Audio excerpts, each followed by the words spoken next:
So, according to reports, we are rapidly approaching the X-date deadline.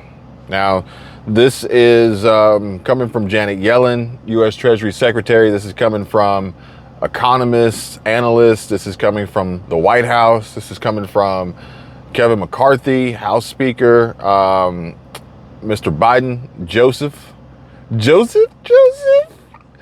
And, when he in between ice cream cone licks, he's like, nope, not approving that budget. Yep, people gonna be screwed. I mean, in order to build something back better, you got to tear it down first, right? Oh man, got chocolate on my shirt. So yeah, anyway, we got a lot of reports coming out about potentially terrible news, bad news. Bad news from Washington, bad news from Congress, bad news from the Treasury, bad news from banks, bad news from Florida, especially if you're black or LGBT. Some articles say LGBT, some articles say LGBTQ, some articles say LGBTQIA+, and now they're throwing Hillary Clinton into the mix. But I came across a story of two folks, one, a gentleman 80 years old, another, a woman 86 years old, I believe, stating that if they do not get their Social Security checks, they're not going to be able to pay their rent. They're not going to be able to buy the things that they need, and are expressing extreme frustration and anger towards the possibility of this being a realistic scenario. That about a week or two ago, people were, they were in denial, and they were like, no, Kevin, this won't happen. But now they're saying, wait, this really could happen. You were right. And, these folks are saying, hey, look, this is not their money. I read an article this morning. It made it seem like it's not their money being the recipients, but it's really not their money, like the government trying to withhold it from the people who have paid into Social Security and Medicare for all these years, only to see their payments disrupted. Granted, they would receive them, but when is the question? How long will it take? What's going to be the period of time? What is going to be that lull where they experience this rub where the government leaves them out high and dry? Many of whom do not have the savings and safety net and system, and are not prepared to weather this storm, as they were already living paycheck to paycheck as it is. One of the others added to the mix was the inability to pay government contractors. So, for instance, in my experience when engaged in government contracting, involved with the SBA, Small Business Administration, 8A contractor. Yes, 8A contractor. Oftentimes, our pay applications with the government were upwards of $200,000 to $300,000 per month. So, as a government contractor who could potentially see a delay in receiving payments as a result of a debt default, in this ceiling budget crisis, this could be a huge disruption and impact to your business in respect to your cash flow. You're going to continuously have an outlay of paying your employees, paying your staff, paying all your support, paying vendors, suppliers, paying insurance, paying overhead operating costs, paying rent, paying lease, paying everything. Paying truck payments, whatever it is. You're going to continuously have that outflow, always. Accounts payable will always add up.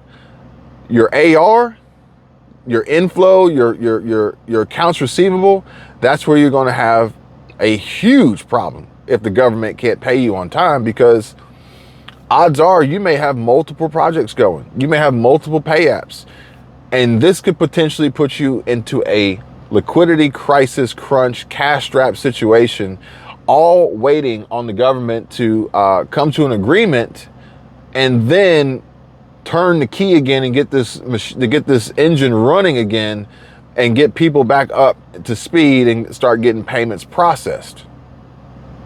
If we actually get to the point of reaching a period in time where there is a default, This could potentially be what causes the entire crash.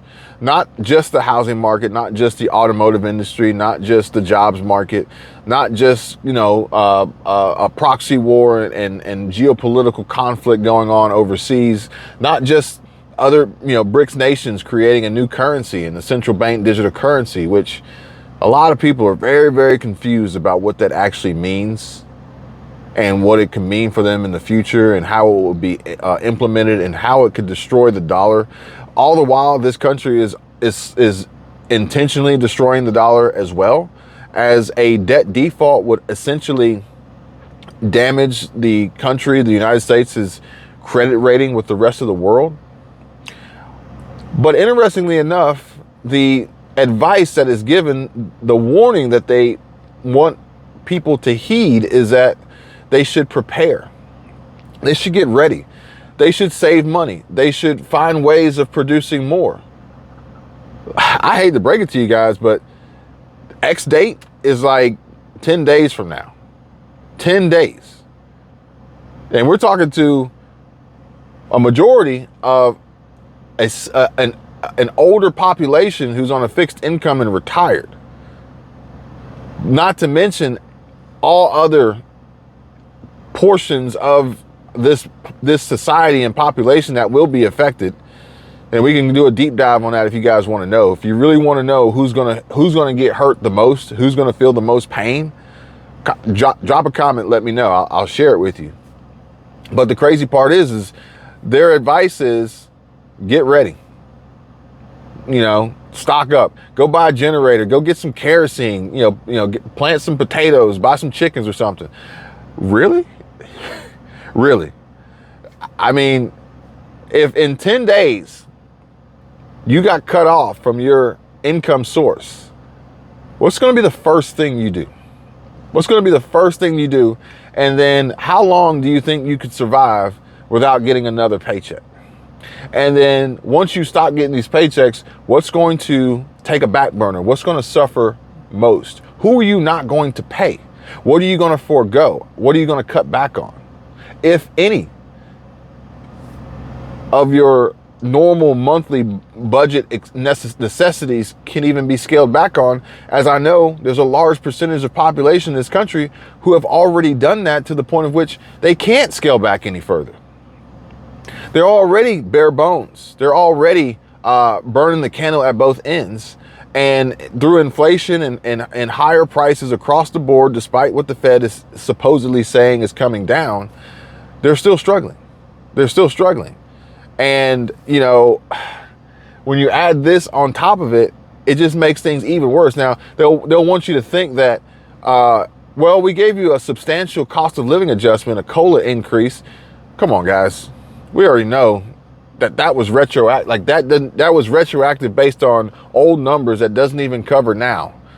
People are scraping to get by, and we're potentially about to see, a historic event occur. Not just with Ron DeSantis and his announcement that he's going to make tonight, but what's going on in Washington, the bickering that's going on. What lies are being shared and spread throughout mainstream media on YouTube, Rumble, Twitter. Nowhere's safe. I'm gonna tell you that right now. Nowhere's safe, okay? They're all lying to you, okay? The question is what lies do you have to then base your life off of? What lies do you have to then believe as truth? And then how do you move forward from that point on? People are asking me based on the video I put up yesterday, well, Kevin, we know the banks aren't safe. What are we going to do? Where are we going to go? Well, let me just leave you guys with this one right here. Think about it like this. And I'm not telling you what to do, but I just want food for thought. Drop a comment. Let me know your opinions and thoughts. But throughout history, throughout civilization of man and woman, which back then in those days, we didn't have these transitionary, pronoun game changes and stuff like that. But throughout history, throughout, somewhat modern civilization, what has stood the test of time? What was always of value? What continued to be of want and desire and accepted in trade and capable of bartering and always increasing over time in its actual value. I'll give you a hint. Experts predict that it could hit $2,100 an ounce very, very soon. And the odds that it crosses over this $2,100 an ounce figure is all predicated based on the high possibility and likelihood that the government will default on its debt.